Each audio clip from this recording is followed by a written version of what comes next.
Student, আজকে আমরা real নাম্বারের বাকি অংশটুকু আলোচনা করব। এর আগে আমরা দুটি ভিডিওতে রিয়েল নাম্বারের রেশনাল পার্টটুকু আলোচনা করেছি। আজকে আমাদের যে লাস্ট পার্টটুকু আছে ইরেশনাল নাম্বার, সেটুকু আলোচনা করব। আমরা আজকে আলোচনা করব ইরেশনাল নাম্বার। ইরেশনাল নাম্বার কি জিনিস এবং ইরেশনাল নাম্বার কবে থেকে চালু হলো, আমরা আজকে এই নিয়ে আলোচনা করব।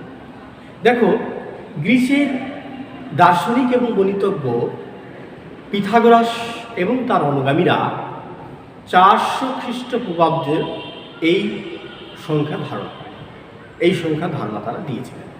এবং এছাড়া এখনও এই ইরেশনাল নাম্বার অর্থাৎ অমূলদ সংখ্যাকে খোঁজার প্রয়াস চলছে। গণিতে মূলদ সংখ্যা ছাড়াও আরও যে অন্যান্য নাম্বার আছে, যাকে আমরা অমূলদ সংখ্যা বা ইরেশনাল নাম্বার বলছি, সেগুলো অস্তিত্ব এই পিথাগোরাস এবং তার অনুগামীরা প্রথম দিয়েছিলেন। তো এই সংখ্যাগুলো কি জিনিস, তা আমরা এই নিয়ে আলোচনা করব। দেখো, আজকে আমরা প্রথম যেটা দেখব যে ইরেশনাল নাম্বার কাকে বলে। ইরেশনাল নাম্বার কাকে বলে? ইরেশনাল নাম্বার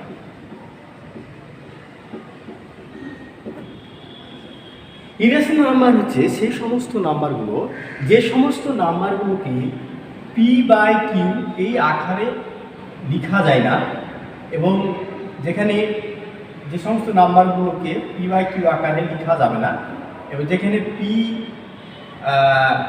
ইন্টিজার পূর্ণ সংখ্যা এবং q ও পূর্ণ সংখ্যা, বা q নট ইকুয়াল টু 0 এই আকারে লেখা যাবে না, এদেরকে আমরা যদি ডেসিমাল এক্সপ্রেশনে লিখি তাহলে আমরা বলবো যে যে সমস্ত নাম্বারগুলোর ডেসিমাল এক্সপ্রেশনে নন টার্মিনেটিং এবং নন রিকারিং হবে। নন টার্মিনেটিং অ্যান্ড নন রিকারিং।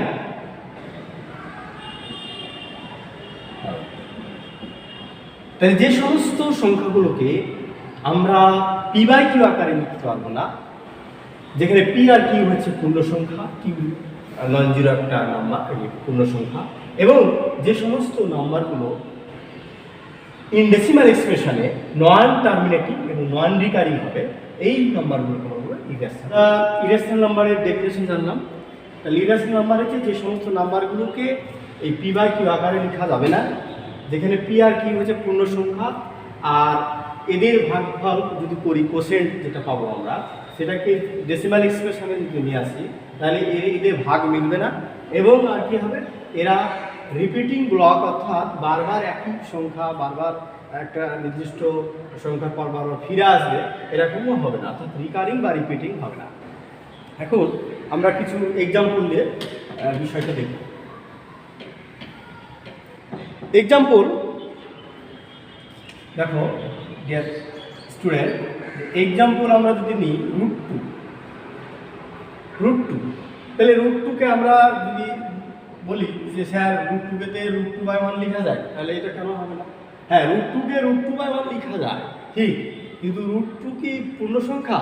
এই রুট টু তো পূর্ণ সংখ্যা নয়, রুট টু পূর্ণ সংখ্যার অন্তর্ভুক্ত হবে না।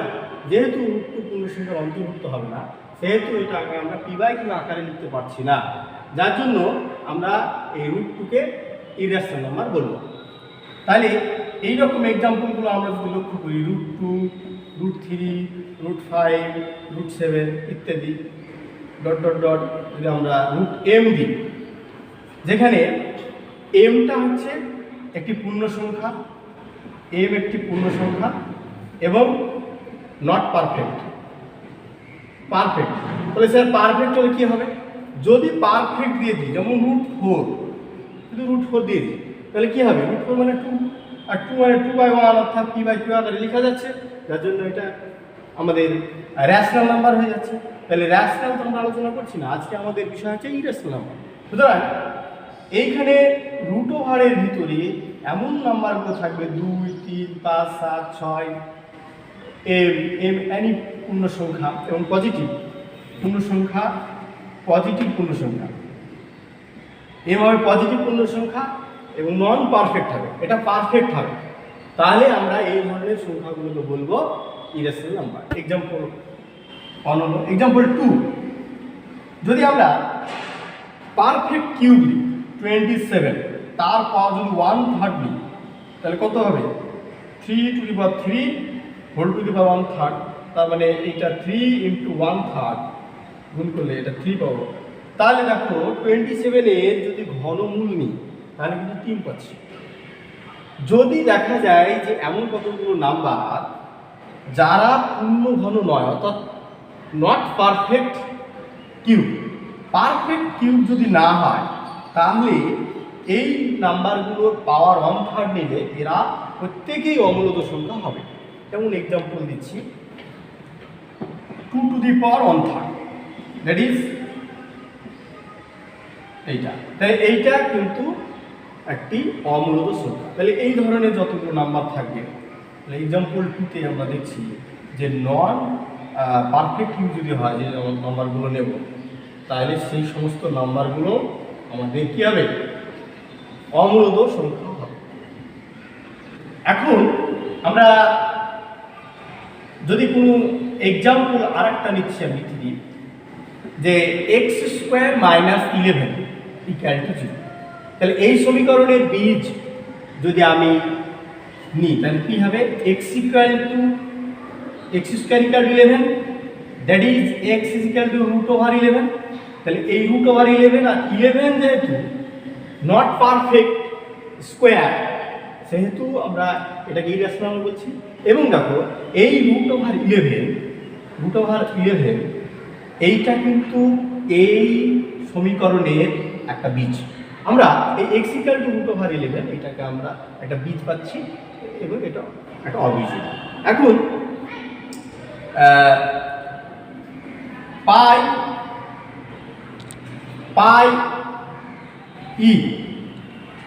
এবং ই এগুলোকে আমরা বলবো তুরীয় বীজ, এগুলোকে বলবো আমরা তুরীয় বীজ। তাহলে এই পাই ই এগুলোকে আমরা বলবো তুরীয় বীজ। হ্যাঁ, তো যেখানে দেখো আমরা পায়ের মান আমরা কি ধরি? 22/7, পায়ের মান 22/7 ধরি, কিন্তু এটা পায়ের এক্স্যাক্ট ভ্যালু নয়। যেহেতু পায়ের এক্স্যাক্ট ভ্যালু 22/7 নয়, সেহেতু আমরা এই পাইটাকে আমরা 22/7 মান এক্স্যাক্টলি ধরতে পারি না। তার জন্য 22/7 কি হয়? এই মানটা আমাদের মূলত হয়, কিন্তু পাই এই মানটা আমাদের ক্ষেত্রে কি হয়? অমূলত হয়। পাইকে আমরা যদি ডেসিমাল এক্সপ্রেশনে দেখি তাহলে এটা হবে অমূলত নাম্বার। এতক্ষণ আমরা যে আলোচনাটা করলাম সেইখানে দেখলাম যে ইরেশনাল নাম্বার কাকে বলে এবং ইরেশনাল নাম্বারের উদাহরণগুলো কী কী এগুলো আমরা দেখলাম। এখন আমাদের সংখ্যা রেখায় অসংখ্য ইরেশনাল নাম্বার আছে। তার মানে কি?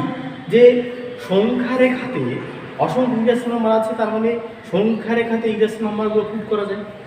অর্থাৎ আমরা যেমন পড়েছিলাম যে ডেডেকাইন ক্যান্টার ও ডেডেকাইন প্রপার্টি, জার্মান গণিতজ্ঞ, ওনারা দুজন বলেছিলেন যে রিয়াল নাম্বারের প্রত্যেকটা পয়েন্ট, রিয়াল লাইনের ওপর প্রত্যেকটা পয়েন্ট একটি রিয়াল নাম্বারকে ডিনোট করে।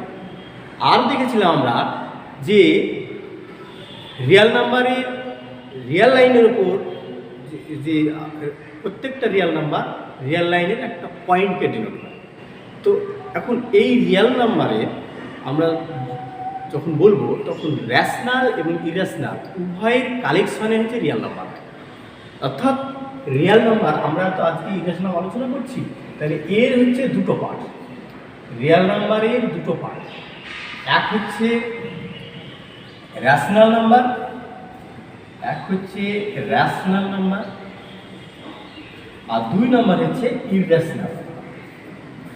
এই রেশনাল এবং ইররেশনাল এদের কালেকটিভ নাম্বার যেগুলো, অর্থাৎ এই দুজনকে নিয়েই আমাদের কিন্তু রিয়াল নাম্বার।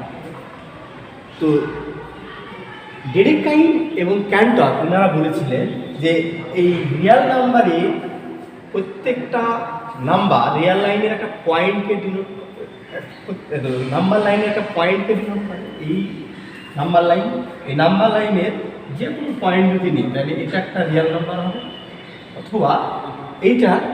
অথবা কি হবে, এইটা রিয়াল নাম্বার একটা পয়েন্টকে ডিনোট করে।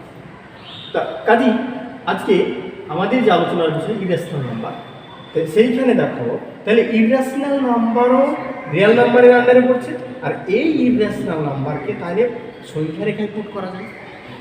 সংখ্যা রেখা অসংখ্য ইরেশনাল নাম্বার আছে। এখন সংখ্যা রেখা আমরা কীভাবে পুট করবো ইরেশনাল নাম্বার?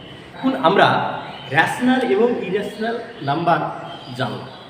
রেশনাল নাম্বার লাইনে কী করে পুট করতে হয় আমরা আগের দিন শিখেছি। আজকে আমরা ইরেশনাল নাম্বার কী করে নাম্বার লাইনে পুট করবো সেটা আসলে শিখব। প্রথম হচ্ছে দেখো যে right √2 on a number line. আমরা √2কে নাম্বার লাইনে পুট করি। তাই প্রথম কাজ হচ্ছে আমাদেরকে যে এইখানে একটা বড় করে সংখ্যা রেখাটা, এই সংখ্যা রেখায় আমরা এটাকে মিডিল পয়েন্টটাকে ও নাম দেবো, যেটা 0 ডিনোট করে। আর তারপরে আমরা এই দিকে 1 ঘর যাব, 1 ইউনিট নেব। তাই 1 ইউনিট নিলে এখানে 1 ইউনিট হচ্ছে, 1 ইউনিট হচ্ছে। আর আমরা কি করব, এই পয়েন্টটাকে এ ডিনোট করছি। এখন এই এ পয়েন্টে আমরা পারপেন্ডিকুলার লাইন একটা টানি। তাহলে যদি আমরা একটা পারপেন্ডিকুলার লাইন টানি, এরকম একটা পারপেন্ডিকুলার লাইন টানলাম, এ পয়েন্টে একটা পারপেন্ডিকুলার লাইন টানলাম। এখন এইটা 90 ডিগ্রি, এইটাকেও 1 ইউনিট দিলাম, এইটাকে আমরা 1 ইউনিট দিচ্ছি। তাহলে এখন এই পয়েন্টটার নাম দিচ্ছি বি। এ বি 1 ইউনিট, ও এ 1। এখন ও বি যুক্ত হচ্ছে। তাহলে এই ও বিকে যদি আমি রেডিয়াস ধরে একটা সার্কেল টানি, তাহলে আমার সার্কেলটা মোটামুটি এইরকম ফর্ম করবে। এই যে পয়েন্টটা হচ্ছে এটা হচ্ছে পি পয়েন্ট, আর এই ও পির মান হচ্ছে বলে স্যার কী করে হলো? আমরা পিথাগোরাসের থিওরেমটা জানি। পিথাগোরাস কি বলেছিলেন যে যে কোনো সমকোণী ত্রিভুজের, পিথাগোরাস কি বলেছিলেন দেখো, পিথাগোরাস কি বলেছিলেন যে যে কোনো সমকোণী ত্রিভুজের অতিভুজের ওপরে অঙ্কিত বর্গক্ষেত্রের ক্ষেত্রফল, আমরা ছবিটাকে একটু ক্লিয়ারলি দেখাই তাহলে পরিষ্কার বোঝা যাবে। পিথাগোরাস থিওরেম বলছে যে যে কোনো সমকোণী ত্রিভুজ যদি নিই, তাহলে এই সমকোণী ত্রিভুজে আমি এবিসি একটা সমকোণী ত্রিভুজ নিচ্ছি।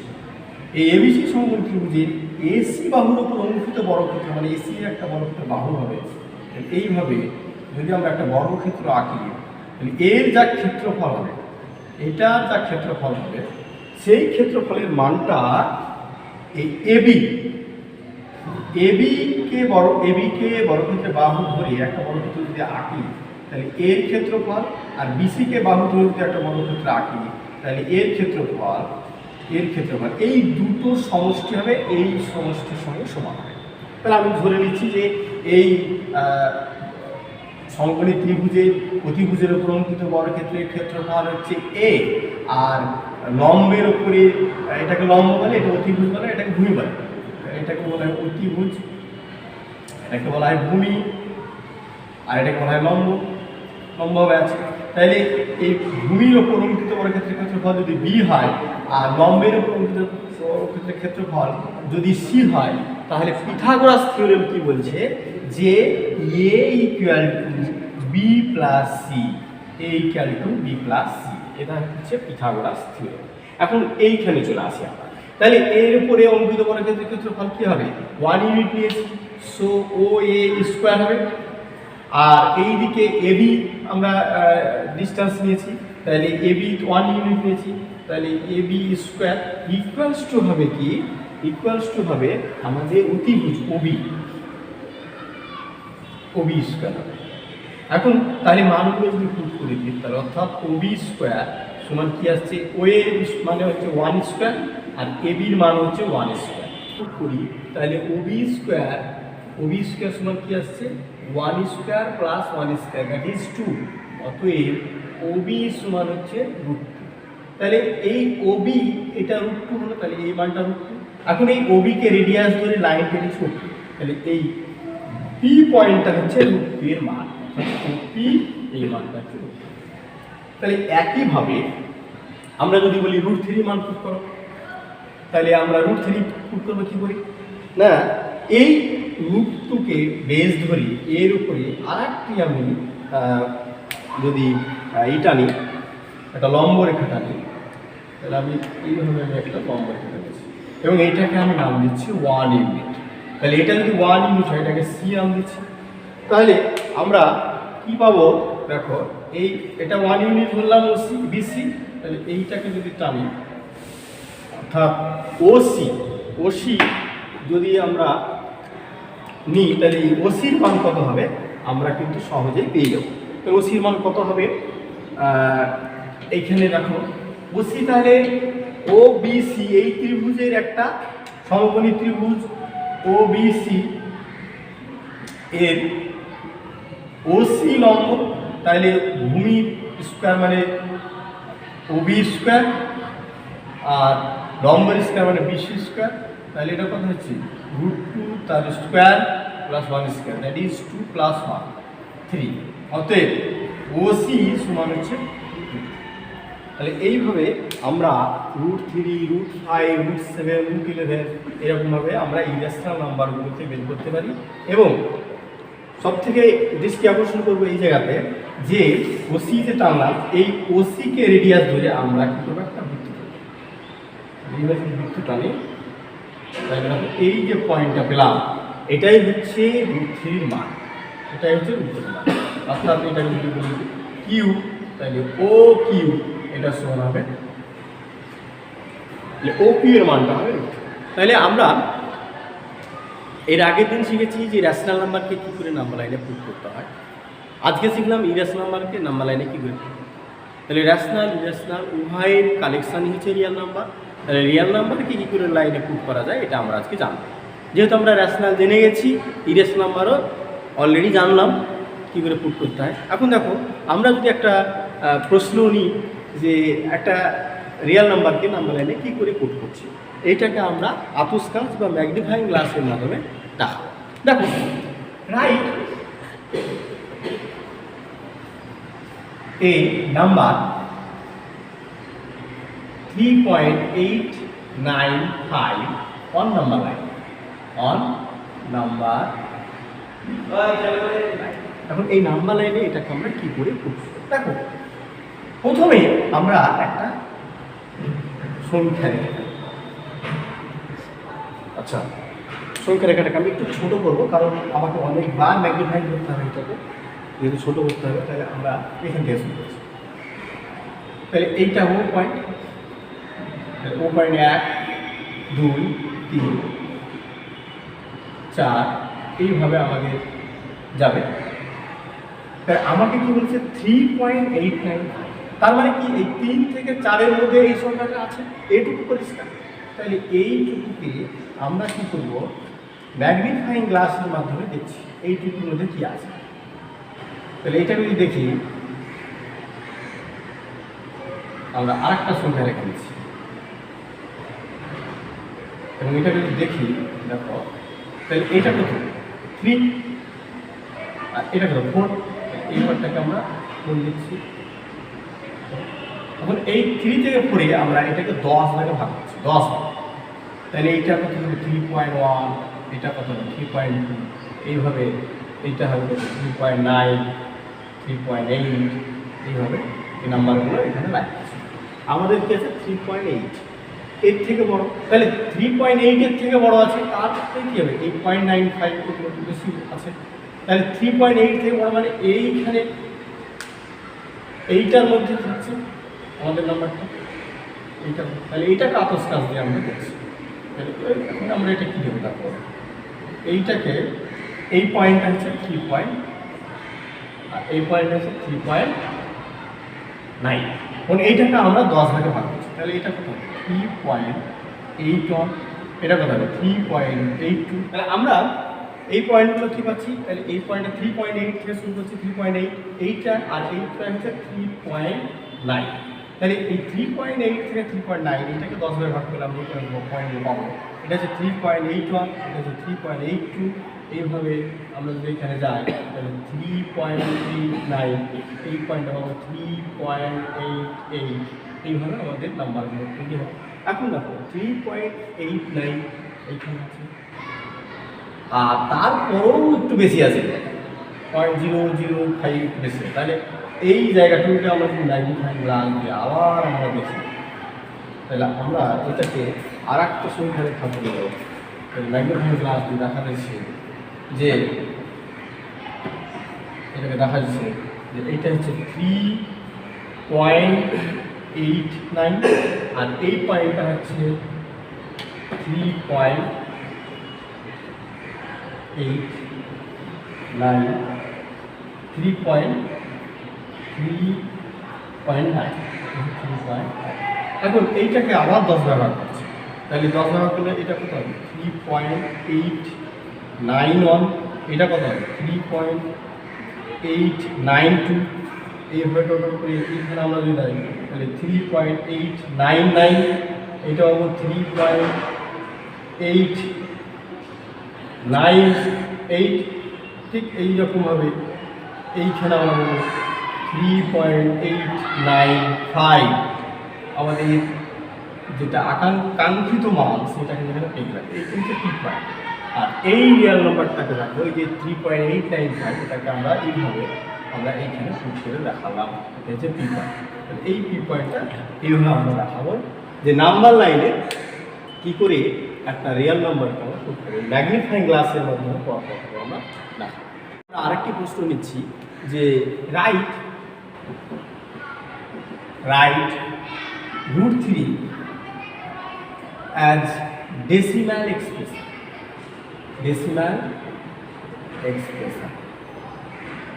on decimal expression।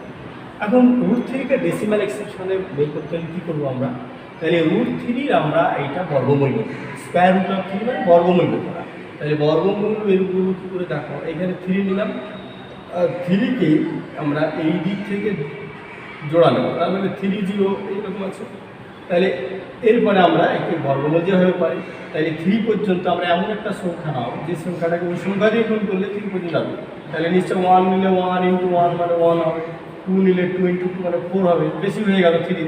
তাহলে নিশ্চয় আমরা বুঝতে পারছো ডিয়ার চাইল্ড যে আমি 1 নিতে হবে, তাহলে 1 নিলে 1 হলো, তাহলে এটা কত হলো 1 হলো। এরপরে আমরা বিয়োগ করে তুলাম, আর এই 1-এর কোশেন্ট যেটা হবে 1-এর ডবল নেব, তাহলে এখানে 2। এখন দেখো এইখানে যাই বসালে বেশি হয়ে যাবে, 1 বসালে 2 1 হবে, 2 বসালে 2 2 হবে, তার জন্য এটা কমে যাচ্ছে। সেজন্য এখানে আমরা পয়েন্ট নেব, পয়েন্ট নিলে আমরা এখানে কটা শূন্য পাবো, 2টো শূন্য। পয়েন্ট দিব তাহলে আমরা 2 শূন্য পাবো। তাহলে আমরা এখানে এমন একটা সংখ্যা বসাবো যেই সংখ্যাটাকে ওই সংখ্যা দিয়ে গুণ করে এই 200 বা 219 পর্যন্ত পাওয়া। তাহলে আমরা কত নেব 2, যদি 6 নিই তাহলে কত আসছে 636 6 আর 6 × 12 মানে 15, তাহলে 156। আচ্ছা 7 নিয়ে দেখি কত আসে, যদি 7 নিই তাহলে আমাদের কত আসবে দেখি 2 7, তাহলে 7 7 × 49 9 4 7 × 2 = 14 18 189। এবং 8 নিলে 8 × 64 4 আর 8 × 2 = 16 মানে 20, অর্থাৎ বেশি হয়ে যাচ্ছে 204 হয়ে যাচ্ছে। তাহলে আমরা এখানে 7 পাবো, 7 নিলে এটা কত হচ্ছে 7, তাহলে 7 দিয়ে গুণ করলে 189 পাবো। তাহলে এটাকে বাদ দিলে কত হবে 1 1। আবার এই দশমিকের জন্য আমরা কী পাবো, এখানে আবার ডবল চিহ্ন দিব। আচ্ছা এর ডবল নিলে 34। এখন আমরা একে কত দূর নেব, 1100 আছে, তাহলে একে যদি 3 নিই তাহলে 343, তাহলে 3 3 9, 4 2 3 12, 3 4 12 বেশি হয়ে যাচ্ছে। তাহলে নিশ্চয় বুঝতে পারছো যে চাই যে এখানে 3 দিয়ে গুণ করতে হবে। তাহলে 3 দিয়ে যদি আমরা এটা পুরোটাই গুণ করি তাহলে কত হচ্ছে 3 3 9, 3 4 12, 343-কে 3 দিয়ে গুণ করছি, 3 থেকে 9, 3 4 12, 2 আর 3 থেকে 9 10, 1029 হচ্ছে 1029। তাহলে এটাকে আমরা বিয়োগ করে দিলাম 1, এটাকে 3, তাহলে 7 আর এটা 1 হবে, তাহলে এটা হলো। এরপরে আরও এক ঘর যদি আমরা নিয়ে যাই তাহলে এটা ডবল হয়ে যাবে 6, আর এটা হবে 4, আর এটা হবে 3।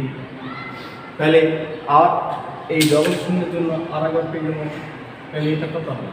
তাহলে এইটাকে আমরা যদি 2 দিয়ে করি, 2 দিয়ে তাহলে কত হচ্ছে? 3 4 6 2, 2 দিয়ে গুণ করলে 4 হচ্ছে, এখানে 6 দুগুণে 12, 2 4 দুগুণে 8 আর একটা 9 আর 6 6 9 2 6 9 2 নিচে আছে, কিন্তু 3 যদি নিই 3 নিলে 9 বেশি হয়ে যাচ্ছে, তাহলে অলরেডি 2, তাহলে 2 নিলে 6 9 2 4। এইভাবে আমরা বের করতে হবে 6 আর এটা 3 মানে 7 আর এটা 10 মানে 1। তাহলে দেখো এইভাবে আমাদের কিন্তু চলতে থাকবে, যেহেতু ইরাশনাল নাম্বার এটা শেষ হবে না, টার্মিনেটিং নয়, তাহলে এটা নন টার্মিনেটিং নন লিনিয়ার, এটা চলতে থাকবে। আমরা এইভাবে ডেসিমাল এক্সপ্রেশনে তাহলে আমরা √3 মান কত পেলাম? √3 মান আমরা পেয়ে গেলাম, ডেসিমাল এক্সপ্রেশনে আমরা √3 মান পেয়ে গেলাম 1732। আজকে এই পর্যন্তই। আমরা তাহলে পুরো রিয়াল নাম্বার আমরা পাঠ করে শেষ করলাম।